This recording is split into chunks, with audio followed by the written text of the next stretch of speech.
Welcome to gradient. Weather and climate എന്ന ചാപ്റ്ററാണ് നമ്മൾ പഠിച്ചുകൊണ്ടിരുന്നത്. ഇന്നത്തേത് മൂന്നാമത്തെ ക്ലാസ് ആണ്. അപ്പോൾ ക്ലാസ് സ്റ്റാർട്ട് ചെയ്യുന്നതിന് മുന്നേ കഴിഞ്ഞ ക്ലാസ്സിൽ നമ്മൾ എന്തൊക്കെയാണ് പഠിച്ചതെന്ന് നമുക്കൊന്ന് നോക്കാം.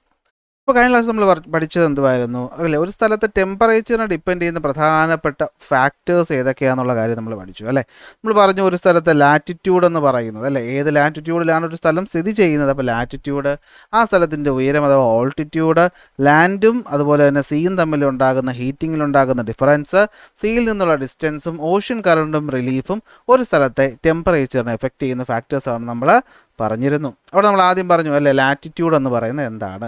നമ്മുടെ ഇക്വേറ്ററിൻ്റെ ഭാഗങ്ങളിൽ ടെമ്പറേച്ചർ എന്ന് പറയുന്നത് എപ്പോഴും കൂടുതലായിരിക്കും. കാരണം ഇവിടെ സൂര്യപ്രകാശം നേരെ വന്ന് വീഴുന്നു. മുകളിലോട്ട് പോകുന്തോറും താഴോട്ട് പോകുന്തോറും നമ്മുടെ ടെമ്പറേച്ചർ കുറയും. കാരണം ഇവിടെ സൂര്യപ്രകാശം ചരിഞ്ഞാണ് വീഴുന്നത്. പഠിച്ച കാര്യം. അപ്പോൾ രണ്ട് സ്ഥലം തന്നിട്ട് എവിടെയാണ് കൂടുതൽ ടെമ്പറേച്ചർ എന്ന് ചോദിച്ചാൽ ഇക്വേറ്ററിനടുത്താണെങ്കിൽ കൂടുതലായിരിക്കും, പോൾസിലോട്ട് പോകുന്തോറും അത് കുറവായിരിക്കും. അങ്ങനെ നമ്മൾ ഈ പറയുന്ന സ്ഥലത്തെ 3 ടെമ്പറേച്ചർ സോണുകളായി ഡിവൈഡ് ചെയ്തു. Torrid zone, temperature zone, frigid zone. അല്ലേ, torrid zone, temperature zone, frigid zone എന്നിങ്ങനെ 3 ലെയറുകളായിട്ട് നമ്മൾ ഡിവൈഡ് ചെയ്തു. അല്ലേ, ഇക്വേറ്ററിൻ്റെ മുകളിൽ 23 താഴെ വരുന്ന ഈ ഒരു ഭാഗം ടോറിഡ്, 66 താഴെ വരുന്ന ടെമ്പറേച്ചർ, 90 താഴെ വരുന്നത് ഫ്രിഡ്ജിഡ് എന്നിങ്ങനെ 3 ഡിവൈഡ് ചെയ്തു. ഇനി വന്നു ഉയരം, അല്ലേ, ഓൾട്ടിറ്റ്യൂഡ്. ഉയരം കൂടുന്തോറും ടെമ്പറേച്ചർ എന്ന് പറയുന്നത് കുറയുന്നു എന്ന കാര്യം നമ്മൾ മനസ്സിലാക്കിയിരുന്നു.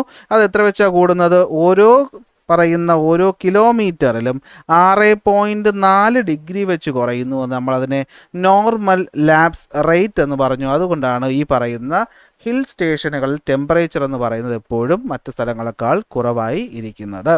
ലാൻഡും സീയും ഹീറ്റാകുന്നതും കൂളാകുന്നതും ഒരുപോലെയല്ല. ലാൻഡ് പെട്ടെന്ന് ചൂടാവുകയും പെട്ടെന്ന് തണുക്കുകയും ചെയ്യുന്നു എന്ന കാര്യം നമ്മൾ മനസ്സിലാക്കി. അപ്പോൾ സീയിൽ നിന്നുള്ള ഡിസ്റ്റൻസും ടെമ്പറേച്ചറിനെ എഫക്റ്റ് ചെയ്യും. ഒരു സ്ഥലം കടലിനടുത്താണെങ്കിൽ അവിടുത്തെ ടെമ്പറേച്ചർ എപ്പോഴും കുറവായിരിക്കും. ഒരു സ്ഥലം കടലിൽ നിന്ന് ദൂരെയാണെങ്കിൽ അവിടുത്തെ ടെമ്പറേച്ചർ എന്ന് പറയുന്നത് ഒരിക്കലും എന്താവത്തില്ല, മോഡറേറ്റ് ടെമ്പറേച്ചർ ഒരിക്കലും ആകില്ല. കാരണം ഈ പറയുന്ന സ്ഥലത്ത് അധികം ചൂടും അധികം തണുപ്പും ഉണ്ടാകാതിരിക്കാനുള്ള കാരണം ഇവിടെ ഉണ്ടാകുന്ന ലാൻഡ് ബ്രീസും സീ ബ്രീസുമാണ്. ഇനി ലാൻഡ് ബ്രീസും സീ ബ്രീസും ഉണ്ടാവുന്നത് ലാൻഡും സീയും ഡിഫറൻ്റായിട്ട് ഹീറ്റാവുകയും കൂളാവുകയും ചെയ്യുന്നത് കൊണ്ട് ആണ്. പിന്നെ പഠിച്ചു ഓഷ്യൻ കറണ്ട്. അല്ലേ, ഓഷ്യൻ കറണ്ട് 2 എണ്ണം ഉണ്ടെന്ന് പറഞ്ഞു. വാം കറണ്ടും ഉണ്ട്, കോൾഡ് കറണ്ടും ഉണ്ട്. വാം കറണ്ട് ഒരു സ്ഥലത്തെ ടെമ്പറേച്ചറിനെ കൂട്ടുമ്പോൾ കോൾഡ് കറണ്ട് ഒരു സ്ഥലത്തെ ടെമ്പറേച്ചറിനെ കുറയ്ക്കുകയാണ് ചെയ്യുന്നത്. നമ്മളവിടുത്തെ പ്രധാനപ്പെട്ട നോർത്ത് അറ്റ്ലാന്റിക് കറണ്ടിനെ പറ്റിയിട്ടും ലാബ്രഡോർ കറണ്ടിനെ പറ്റിയിട്ടും ഒക്കെ നമ്മൾ ഡിസ്കസ് ചെയ്തിരുന്നു. റിലീഫ്, അല്ലേ, ഏത് സ്ഥലമാണോ സൂര്യൻ്റെ രശ്മികൾക്ക് നേരെ ഫേസ് ചെയ്യുന്നത് ആ സ്ഥലത്ത് ടെമ്പറേച്ചർ കൂടുതലും അതിന് ഓപ്പോസിറ്റ് സ്ഥലത്ത് ടെമ്പറേച്ചർ കുറവുമായിരിക്കും എന്ന കാര്യവും നമ്മൾ ഡിസ്കസ് ചെയ്തു. അപ്പോൾ ഇന്ന് നമ്മൾ പഠിക്കാൻ പോകുന്നത് അറ്റ്മോസ്ഫിയറിക് പ്രഷർ എന്ന് പറയുന്ന ഭാഗമാണ്. ഓക്കെ, അപ്പോൾ അറ്റ്മോസ്ഫിയറിക് പ്രഷറും അതിലൂടെ നമ്മൾ വിൻഡ് എന്താണെന്നുള്ള കാര്യവും പഠിക്കും. അപ്പോൾ ഫസ്റ്റ് പോയിന്റ് വരുന്നത് എന്താണ് അറ്റ്മോസ്ഫിയറിക് പ്രഷർ എന്നാണ്. അപ്പോൾ അറ്റ്മോസ്ഫിയറിക് പ്രഷർ എന്താണെന്ന് നമ്മൾ ആദ്യം വ്യക്തമായി മനസ്സിലാക്കണം. അപ്പോൾ ഇതാണ് നമ്മുടെ ഭൂമി എന്ന് വിചാരിക്കുക. ഇതാണ് നമ്മുടെ എന്തെന്ന് വിചാരിക്കുക? ഭൂമി എന്ന് വിചാരിക്കുക. ഈ ഭൂമിക്ക് ചുറ്റുമായിട്ട് എയറിൻ്റെ ഒരു ബ്ലാങ്കറ്റ് ഉണ്ട്. അല്ലേ, എയറിൻ്റെ എന്തുണ്ട്? ഒരു ബ്ലാങ്കറ്റ് ഉണ്ട്. ഒരു സെക്കൻഡ്, ഞാൻ ഒന്ന് എടുത്തോട്ടെ. ഓക്കെ, ശരി, നോക്കിയോ. അപ്പോൾ ഇതാണ് നമ്മുടെ ഭൂമി എന്ന് വിചാരിക്കുക. ഈ ഭൂമിയുടെ ചുറ്റുമായിട്ട് എയറിൻ്റെ ഒരു ബ്ലാങ്കറ്റ് ഉണ്ട്. ഈ എയറിൻ്റെ ബ്ലാങ്കറ്റിനെയാണ് നമ്മൾ എന്തെന്ന് വിളിക്കുന്നത്? അറ്റ്മോസ്ഫിയർ എന്ന് വിളിക്കുന്നത്. അറ്റ്മോസ്ഫിയറിന് ചുറ്റുമുള്ള ഭാഗമെന്ന് പറയുന്നത് എന്താണ്? അതാണ് നമ്മൾ ഔട്ടർ സ്പേസ് അല്ലെങ്കിൽ ശൂന്യാകാശം എന്നൊക്കെ പറയുന്നത്.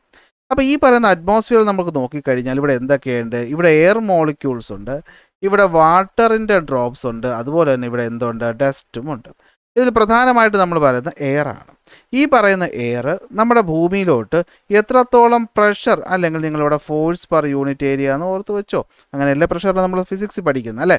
അപ്പോൾ ഈ പറയുന്ന അറ്റ്മോസ്ഫിയറിൽ ഉണ്ടാകുന്ന ഗ്യാസസ് ഈ പറയുന്ന ഭൂമിയുടെ സർഫസിലേക്ക് അല്ലെങ്കിൽ സർഫസിലെ ഒരു പോയിന്റിലേക്ക് കൊടുക്കുന്ന പ്രഷർ എത്രയാണോ ഇതിനെയാണ് നമ്മൾ എന്ത് വിളിക്കുന്നത്? അറ്റ്മോസ്ഫിയറിക് പ്രഷർ അല്ലെങ്കിൽ അറ്റ്മോസ്ഫിയറിൻ്റെ പ്രഷർ എന്ന് പറയുന്നത്.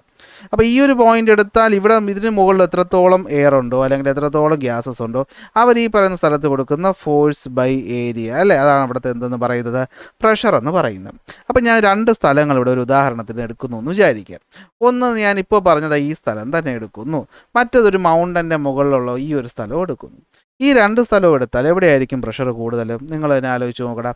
ഇവിടെ എന്ന് പറഞ്ഞാൽ ഇത്രയും ദൂരെയുള്ള പ്രഷർ, അല്ലെ, ഇത്രയും ദൂരെയുള്ള എയറിൻ്റെ മോളിക്യൂൾസ് ഇവിടെ കൊടുക്കുന്ന ഫോഴ്സ് എന്ന് പറയുന്നത് കൂടുതലായിരിക്കും. ഇവിടെയാണെങ്കിലോ ഇത്രയും ദൂരെയുള്ള എയർ കൊടുക്കുന്ന ഫോഴ്സേ ഇവിടെ സ്ഥലത്ത് എന്തായിട്ട് മാറുന്നുള്ളൂ? പ്രഷറായിട്ട് മാറുന്നുള്ളൂ.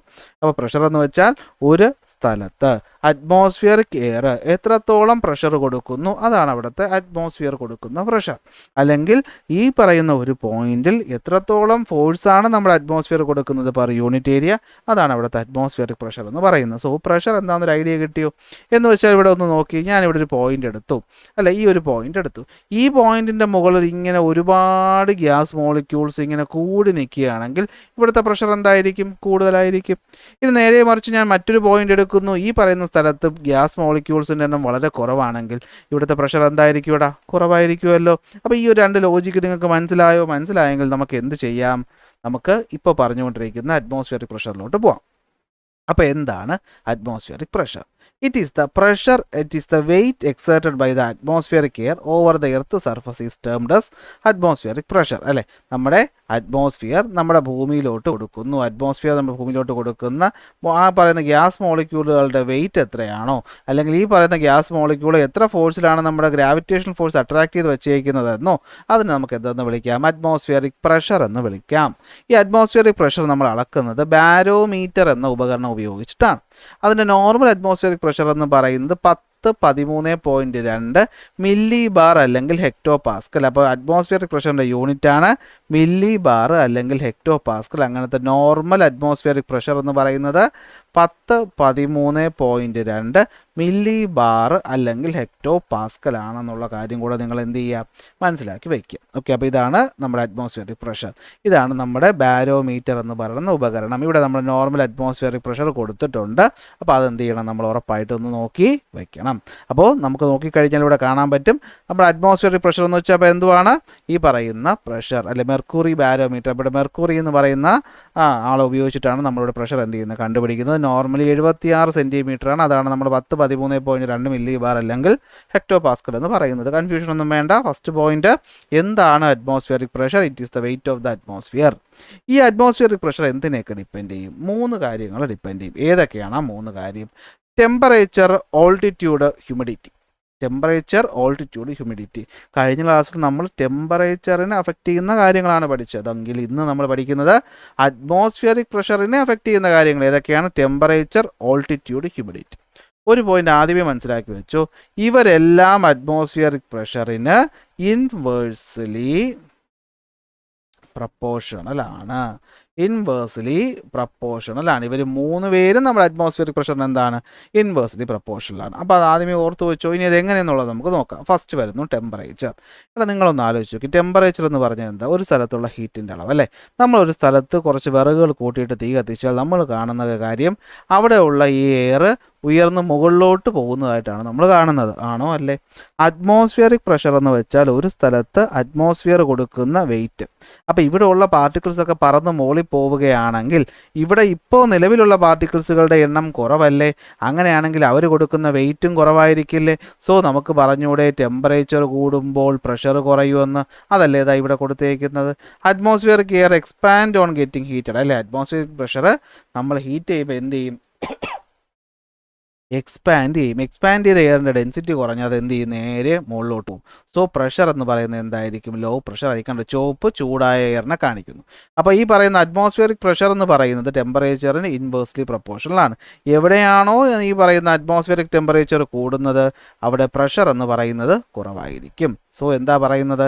Atmospheric air expand on getting heated and rises up, thus low atmospheric pressure is formed.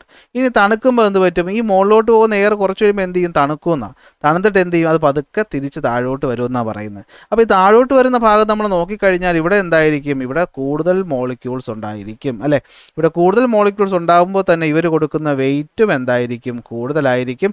So അവിടുത്തെ അറ്റ്മോസ്ഫിയറിക് പ്രഷറും എന്തായിരിക്കും? കൂടുതലായിരിക്കും. അപ്പോൾ the rising air gradually cools, contract and subsidise to form high pressure region. അപ്പോൾ അങ്ങനെയാണ് ഹൈ പ്രഷറും law പ്രഷറും ഉണ്ടാകുന്നത്. അപ്പോൾ ഒന്നുകൂടെ ഒന്ന് പറഞ്ഞേ, എന്താ സംഭവിക്കുന്നത്? എവിടെയാണോ നമ്മുടെ അറ്റ്മോസ്ഫിയറിക് ടെമ്പറേച്ചർ കൂടുമ്പോൾ എയർ എക്സ്പാൻഡ് ചെയ്ത് മുകളിൽ പോകുന്നു. സോ അവിടെ ലോ പ്രഷർ. ആ മുകളിലേക്ക് പോകുന്ന കാറ്റ് തണുത്ത് മുകളിലോട്ട് പോകുന്ന കാറ്റ്, പിന്നെ എയർ ആണല്ലോ, ഗ്യാസ് മോളിക്യൂൾസ് ആണ്, തണുത്ത് എന്ത് ചെയ്യും, കുറച്ച് കഴിയുമ്പോൾ തിരിച്ച് താഴോട്ട് വരും. അപ്പോൾ അവിടുത്തെ പ്രഷർ ഹൈ ആയിരിക്കും. അപ്പോൾ ഇതാണ് പ്രഷറിൻ്റെ ഇൻഫ്ലുവൻസ് എന്ന് പറയുന്നത്. ഓക്കെ, അപ്പോൾ ഇതാണ് ഇവിടെ നമ്മൾ ഈ പറയുന്ന സ്ഥലത്ത് പറയുന്ന പോയിന്റ്. പ്രഷർ കൂടും, ടെമ്പറേച്ചർ കുറഞ്ഞാൽ; പ്രഷർ കുറയും, ടെമ്പറേച്ചർ കൂടിക്കഴിഞ്ഞാൽ. അടുത്ത് വരുന്നതാണ് ഓൾട്ടിറ്റ്യൂഡ്. ഓൾട്ടിറ്റ്യൂഡ് എന്ന് വെച്ച് കഴിഞ്ഞാൽ ഉയരം. അത് നമുക്ക് തന്നെ അറിയാം അല്ലേ. ഉയരം കൂടുന്തോറും നമ്മുടെ ടെമ്പറേച്ചർ നമ്മൾ കുറയുമെന്ന് പറഞ്ഞു. ഉയരം കൂടുന്തോറും അറ്റ്മോസ്ഫിയറിക് പ്രഷറും കുറയും. എന്തുകൊണ്ടാണെന്നുള്ളത് നമുക്കൊന്ന് നോക്കാം. ഒരു സ്ഥലം ഉയർന്നിരിക്കുന്നു എന്ന് വിചാരിക്കുക. ഒരു സ്ഥലം എന്ന് പറയുന്നത് ഉയർന്നിരിക്കുന്ന സ്ഥലമാണ്. അപ്പോൾ ഈ ഉയർന്നിരിക്കുന്ന സ്ഥലത്ത് നമ്മളിവിടെ വന്ന് നിൽക്കുകയാണ്. ഞാൻ ആദ്യം ക്ലാസ് തുടങ്ങിയപ്പോൾ പറഞ്ഞു അല്ലേ. അപ്പോൾ ഇവിടുത്തെ പ്രഷർ എന്ന് പറഞ്ഞാൽ എന്തായിരിക്കും? ഇവിടെ ഉള്ള എയർ കൊടുക്കുന്ന വെയിറ്റ് അല്ലേ. താഴെ ഉള്ളപ്പോൾ ഇത്രയും സ്ഥലത്തുള്ള എയർ കൊടുക്കുന്ന വെയിറ്റ് അതിനേക്കാൾ എന്തായിരിക്കും? കുറവായിരിക്കുമല്ലോ ഇത്രയും ഭാഗത്തുള്ള എയർ കൊടുക്കുന്ന വെയിറ്റ്. സോ ഉയരം കൂടുന്തോറും അറ്റ്മോസ്ഫിയറിക് പ്രഷർ എന്ത് ചെയ്യൂടാ? കുറയും. ഉയരം കൂടുന്തോറും അറ്റ്മോസ്ഫിയറിക് പ്രഷർ എന്ത് ചെയ്യും? കുറയും. സോ എന്താ കാര്യം? As the density of the atmospheric gases decreases with increase in the altitude അല്ലേ. മുകളിലോട്ട് പോകുന്തോറും എയറിൻ്റെ ഡെൻസിറ്റി കുറയാണെന്ന് വെച്ചാൽ എയർ മോളിക്യൂൾസ് ദൂരെ ആവുകയാണ്. അതായത് എയർ മോളിക്യൂൾസിൻ്റെ എണ്ണം കുറവാണ്. അപ്പോൾ എന്ത് പറ്റും? അറ്റ്മോസ്ഫിയറിക് പ്രഷറും ഗ്രാജുവലി ഡിക്രീസ് ചെയ്യുന്നതായിട്ട് നമുക്ക് കാണാനായിട്ട് പറ്റും. ഓരോ 10 മീറ്റർ കൂടുന്തോറും ഓരോ മില്ലി ബാർ വെച്ചാണ് അറ്റ്മോസ്ഫിയറിക് പ്രഷർ എന്ത് ചെയ്യുന്നത്? കുറയുന്നത്. നമ്മൾ അവിടെ നേരത്തെ ടെമ്പറേച്ചർ നോർമൽ ലാപ്സ് റേറ്റ് പറഞ്ഞതുപോലെ ഇവിടെ ഓരോ 10 മീറ്റർ, അവിടെ 1 കിലോമീറ്റർ പറഞ്ഞപ്പോൾ ഇവിടെ നമ്മൾ ഓരോ 10 മീറ്റർ ഉയരത്തിലും 1 മില്ലി ബാർ വെച്ച്, ഓരോ 10 മീറ്റർ ഉയരത്തിൽ 1 മില്ലി ബാർ വെച്ച് എന്ത് ചെയ്യും? പ്രഷർ കുറയും. അപ്പോൾ ഇവിടെ നിന്നൊരു ചോദ്യം, ഇത് എപ്പോഴും സയൻസ് പരീക്ഷയൊക്കെ ചോദിക്കുന്നൊരു ചോദ്യമാണ്. അല്ല, നമ്മൾ ഹിൽ സ്റ്റേഷനിൽ പോകുമ്പോൾ നമ്മുടെ ചെവി അടയുന്നതായിട്ടും മൂക്കിനകത്ത് നിന്ന് ബ്ലഡ് വരുന്നതായിട്ടും ഒക്കെ നമ്മൾ അനുഭവപ്പെടാറുണ്ട്. എന്തുകൊണ്ടെന്ന് വെച്ചാൽ നമ്മുടെ ശരീരത്തിനകത്തൊരു പ്രഷറുണ്ട്. ഈ പ്രഷർ നമ്മൾ താഴെ അല്ലേ, മലയുടെയൊക്കെ മൗണ്ടൻസിൻ്റെയൊക്കെ താഴെ നമ്മൾ ജീവിക്കുന്ന സാഹചര്യം എവിടെയാണോ അതിനനുസരിച്ചായിരിക്കും നമ്മുടെ ഇൻറ്റേർണൽ പ്രഷർ എന്ന് പറയുന്നത്. എന്നാൽ ഈ നമ്മൾ ഓടി മൗണ്ടൻ്റെ മുകളിൽ കയറുമ്പോൾ എന്ത് പറ്റും? ചുറ്റുമുള്ള പ്രഷർ കുറവായിരിക്കും. എപ്പോഴും ഹൈ പ്രഷറിൽ നിന്നും ലോ പ്രഷറിലോട്ടാണ് എല്ലാ ഗ്യാസ് ആയാലും ലിക്വിഡ് ആയാലും പോകുന്നത്. അപ്പോൾ എന്ത് പറ്റും? നമ്മുടെ ശരീരത്തിനകത്ത് ഈ പറയുന്ന ഇയർ കനാലിനകത്തുള്ള എയർ അകത്ത് നിന്നും പുറത്തോട്ട്, നമ്മുടെ ശരീരത്തിന് പുറത്തോട്ട് പോകാനായിട്ട് നോക്കും. അപ്പോൾ ചെവി അകത്ത് നിന്ന് തള്ളും. അപ്പോഴാണ് നമുക്ക് എന്ത് പറ്റുന്നത്? നമ്മൾ ഇയർ ക്ലോഗ് ചെയ്യുന്നതായിട്ട്, ചെവി അടയുന്നതായിട്ട് തോന്നുന്നത്. മൂക്കിനകത്തും ഇത് തന്നെയാണ് സംഭവിക്കുന്നത്. ബ്ലഡ് വെസൽസുകൾക്ക് മൂക്കിനകത്തുള്ളത് കട്ടി കുറഞ്ഞതാണ്. അപ്പോൾ ബ്ലഡ് പ്രഷറും നമ്മൾ താഴെ നിൽക്കുമ്പോഴുള്ള ബ്ലഡ് പ്രഷർ ഒന്ന്, മുകളിലെത്തുമ്പോഴോ ചുറ്റുമുള്ള പ്രഷർ കുറവ്. അപ്പോൾ ഹൈ പ്രഷറായ ശരീരത്തിനകത്ത് നിന്നും ലോ പ്രഷറായിട്ട് അവൾ പുറത്തോട്ട് പോകാനായിട്ട് ശരീരം ശ്രമിക്കും. കട്ടിയുള്ള ബാക്കി സ്ഥലത്തൊക്കെ കട്ടിയുള്ള ബ്ലഡ് വെസലായതുകൊണ്ട് കുഴപ്പമില്ല. മൂക്കിനകത്ത് അത്ര കട്ടിയില്ലാത്തതുകൊണ്ട് ചിലപ്പോൾ മൂക്കിനകത്ത് നിന്ന് ബ്ലഡ് വരാനും സാധ്യത ഉണ്ട്. ഓർത്ത് വയ്ക്കുക. ഇനി വരുന്നു ഹ്യൂമിഡിറ്റി. ഇതാണ് പലപ്പോഴും കൺഫ്യൂഷൻ ഉണ്ടാക്കുന്ന ഒരു കാര്യം എന്ന് പറയുന്നത്. നോക്കണം, ഹ്യൂമിഡിറ്റി എന്ന് വെച്ചാൽ എന്താണ്? അറ്റ്മോസ്ഫിയറിലുള്ള വാട്ടർ വേപ്പറിൻ്റെ അളവാണ് ഹ്യൂമിഡിറ്റി. അതായത് ഇപ്പോൾ ഞാൻ 2 സ്ഥലങ്ങൾ എടുക്കുകയാണ്. ഈ സ്ഥലം എന്ന് പറയുന്നത് ഹ്യൂമിഡിറ്റി കുറഞ്ഞ ഒരു ഭാഗമാണ്. എന്ന് വെച്ചാൽ ഇവിടെ ഉള്ളത് അത്രയും എന്താണ്? നമ്മുടെ അറ്റ്മോസ്ഫിയറിലുള്ള ഗ്യാസസ് ആയിട്ടുള്ള നൈട്രോജൻ്റെയും ഓക്സിജൻ്റെയും മോളിക്യൂൾസാണ് ഉള്ളത്. ഇനി മറ്റൊരു സ്ഥലം ഞാൻ എടുത്തു. ഇവിടെ എന്തുണ്ട്? ഇവിടെ ഹ്യൂമിഡിറ്റി ഉണ്ട്. അതായത് നോർമലായിട്ടുള്ള ഗ്യാസ് മോളിക്യൂൾസിനോടൊപ്പം തന്നെ ഈ പറയുന്ന വാട്ടർ മോളിക്യൂൾസും കയറിയിട്ടുണ്ട്. ഇനി ശ്രദ്ധിച്ച് മനസ്സിലാക്കണം, നമ്മുടെ വാട്ടർ മോളിക്യൂളുകൾക്ക് എയർ നൈട്രോജനെയും മറ്റുള്ളവരെക്കാളും വെയിറ്റ് എന്താണ്? കുറവാണ്. വാട്ടർ എന്ന് വെച്ചാൽ വാട്ടർ വേപ്പർ. അപ്പോൾ ഇവിടെയുള്ള വാട്ടർ വേപ്പറിൻ്റെ വെയിറ്റ് എന്ന് പറയുന്നത് നോർമൽ ഗ്യാസിൻ്റെ വെയിറ്റിനേക്കാളും കുറവാണ്. അപ്പോൾ ആലോചിച്ച് നോക്കിയേ, ഇവിടെ എന്ന് പറയുന്നത് മൊത്തം വാട്ടറും എയർ മോളിക്യൂൾസ്. അപ്പോൾ ഇവർ കൊടുക്കുന്ന വെയിറ്റ് ആയിരിക്കുമല്ലോ കൂടുതൽ അല്ലേ. കാരണം ഇവിടെ ഉള്ള കുറേ പേരെ തള്ളി മാറ്റിയിട്ടാണ് ആര് വന്നത്? വാട്ടർ വന്നത്, വാട്ടർ വേപ്പർ വന്നു. പക്ഷേ വാട്ടർ വേപ്പറിന് വെയിറ്റ് അത്രയില്ല, എയറിൻ്റെ അത്രയില്ല. അപ്പോൾ ഇവൻ കൊടുക്കുന്ന വെയിറ്റ് എന്ന് പറയുന്നത് ഉറപ്പായിട്ട് ഇവൻ കൊടുക്കുന്നതിനേക്കാളും കുറവായിരിക്കുമല്ലോ അല്ലേ. ആലോചിച്ച് നോക്കി, നിങ്ങളൊരു പെട്ടിയെടുത്തു, അതിനകത്ത് ഇരുമ്പിൻ്റെ 10 ബോളുകൾ ഉണ്ടാക്കി വെച്ചു. ആ 10 ബോളുകളും കൊടുക്കുന്ന വെയിറ്റ് നിങ്ങൾക്കറിയാം. അതിൽ നിന്നൊരു 5 എണ്ണത്തിന് മാറ്റിയിട്ട് ഞാൻ കോട്ടൺ പഞ്ഞി കൊണ്ടുണ്ടാക്കിയ ബോൾ വെച്ച് കഴിഞ്ഞാൽ ആദ്യം ഉണ്ടായ അത്രയും വെയിറ്റ് താഴെ ഉണ്ടാവുമോ? ഇല്ല. അപ്പോൾ ആദ്യമുള്ള വെയിറ്റ് അത്രയും താഴെ ഉണ്ടാകത്തില്ല. അത് തന്നെയാണ് ഹ്യൂമിഡിറ്റി കൂടുമ്പോൾ സംഭവിക്കുന്നത്. ഹ്യൂമിഡിറ്റി കൂടുമ്പോൾ എന്ത് പറ്റും? അറ്റ്മോസ്ഫിയറിക് പ്രഷർ ഡിക്രീസ് ചെയ്യും. കാരണം വാട്ടർ വേപ്പർ എന്ന് പറയുന്നത് ലൈറ്ററാണ്. വാട്ടർ വേപ്പർ എന്ന് പറയുന്നത് ലൈറ്ററാണ്. ആരെക്കാളും? ഈ പറയുന്ന അറ്റ്മോസ്ഫിയറിലുള്ള നൈട്രോജനും ഓക്സിജനും പോലെയുള്ള ഗ്യാസുകളെക്കാളും ലൈറ്ററാണ് വാട്ടർ വേപ്പർ. വാട്ടർ അല്ല, വാട്ടർ വേപ്പർ. സോ എന്ത് പറ്റും? ഈ പറയുന്ന ഹ്യൂമിഡിറ്റി കൂടുമ്പോൾ ഹെവിയർ ആയിട്ടുള്ള എയർ മോളിക്യൂൾസിനെ മാറ്റിയിട്ട് ലൈറ്റർ ആയിട്ടുള്ള വാട്ടർ മോളിക്യൂൾസ് വരുമ്പോൾ അവിടുത്തെ ഡെൻസിറ്റി കുറയുകയും അവിടുത്തെ പ്രഷർ കുറയുകയും ചെയ്യുന്നു. സോ ഹ്യൂമിഡിറ്റി കൂടിയാലും പ്രഷർ കുറയും. അതുകൊണ്ടാണ് കോസ്റ്റൽ റീജിയൻസിൽ കമ്പാരിറ്റീവ്ലി ലോ പ്രഷർ എക്സ്പീരിയൻസ് ചെയ്യുന്നത്. എന്തുകൊണ്ടെന്ന് ചോദിച്ചാൽ കടൽ തീരങ്ങളിൽ ഹ്യൂമിഡിറ്റി എന്ന് പറയുന്നത് കൂടുതലായിരിക്കും. അതുകൊണ്ട് തന്നെ അവിടുത്തെ അറ്റ്മോസ്ഫിയറിക് പ്രഷർ എന്ന് പറയുന്നത് കുറവായിരിക്കും. അതായത് മോയ്സ്ചർ ഉള്ള സ്ഥലത്ത് എയർ എന്ന് പറയുന്നത് വെയിറ്റ് കുറവായിരിക്കും, സോ അവിടുത്തെ പ്രഷർ കുറവായിരിക്കും. ഈർപ്പം കുറവാണെങ്കിൽ അവിടെയുള്ള എയർ എന്ന് പറയുന്നത് ഹെവി ആയിരിക്കും. പക്ഷെ നമുക്ക് പെട്ടെന്ന് നമ്മൾ ലോജിക്കലി ആലോചിക്കുമ്പോൾ അല്ലേ, വെള്ളത്തിൻ്റെ മോളിക്യൂൾ വരുമ്പോൾ വെയിറ്റ് കൂടേണ്ടതെന്ന് തോന്നുമെങ്കിൽ സത്യാവസ്ഥ മനസ്സിലാക്കുക, വാട്ടർ വേപ്പറിന് എയറിനായിട്ടുള്ള നൈട്രോജനേക്കാളും ഓക്സിജനേക്കാളും വെയിറ്റ് കുറവാണ്. അതുകൊണ്ടാണ് ഇവിടെ ഇത് സംഭവിക്കുന്നത്. നമ്മൾ ഇരുമ്പ് ബോൾ മാറ്റി പഞ്ഞിയുടെ ബോൾ വയ്ക്കുന്ന ലോജിക്ക് ആലോചിച്ചാൽ നിങ്ങൾക്കത് കിട്ടും. അപ്പോൾ ഇതാണ് പ്രഷറിനെ അഫക്റ്റ് ചെയ്യുന്ന ഫാക്ടേഴ്സ്. ഇതാ ഇവിടെ നമ്മൾ വ്യക്തമായിട്ട് പറഞ്ഞു. അപ്പോൾ ടെമ്പറേച്ചർ പഠിച്ചപ്പോൾ നമ്മൾ ഒരു ഇമാജിനറി ലൈൻ പഠിച്ചു, അതിൻ്റെ പേര് ഐസോതേർംസ് എന്നായിരുന്നു. അപ്പോൾ ഇവിടെ നമ്മൾ പ്രഷർ പഠിക്കുമ്പോൾ ഒരു ഇമാജിനറി ലൈൻ പഠിക്കുകയാണ്. അതായത് നമ്മൾ കഷ്ടപ്പെട്ട് ഈ പറയുന്ന മെർക്കുറി ബാരോമീറ്റർ ഉപയോഗിച്ച് കുറേ സ്ഥലത്തെ പ്രഷറൊക്കെ കണ്ടുപിടിച്ചു. അതിന് ഉപയോഗം വേണ്ടേ? അപ്പോൾ നമ്മൾ എന്ത് ചെയ്യും, ഒരു സ്ഥലത്തെ പ്രഷർ അറ്റ്മോസ്ഫിയറിക് പ്രഷർ കണ്ടുപിടിച്ചിട്ട് ആ ഒരേ പ്രഷർ വരുന്ന സ്ഥലങ്ങളെ ചേർത്ത് വരയ്ക്കുന്ന ലൈൻ, ആ ലൈനിനെ വിളിക്കുന്ന പേരാണ് ഐസോബാർ. ഐസോബാർ സെയിം പ്രഷറിൻ്റെ യൂണിറ്റ് അല്ലേ ബാർ. അപ്പോൾ ഐസോ ബാർ എന്ന് പറയുമ്പോൾ സെയിം പ്രഷറുള്ള ലൈൻ.